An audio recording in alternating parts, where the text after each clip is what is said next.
فرمایا مومن کی مثال اس اونٹ کی طرح ہے جس کی نکیل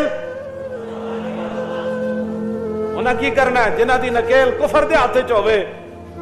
یہود و نصارہ دے ہاتھ چوے انہاں کی کرنا ہے بات وہ کرے گا جس کی نکیل اللہ رسول کے ہاتھ میں ہے کیوں جی اور جدو آزانہ ہوئی ہیں تو مولانا منظر کی سی ہوتے منظر سنو ذرا کی سی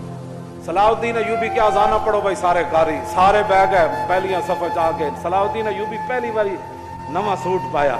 پہلے تو نہیں سی پاندن انہیں کہا آج میں صرف اسلام دی خوشنودی واسطے پا رہا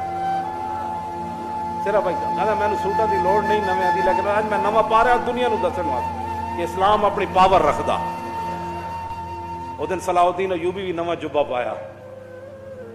تو کہو جو منظر ہونا مولانا آج پھر صلاح الدین ایوبی کا منتظر ہے بیت المقدس صدیوں بعد بھی صلاح الدین ایوبی کا منتظر ہے کہ وہ جبہ پہن کر کب آئے گا نیا اور کب فتح ہوگا بیت المقدس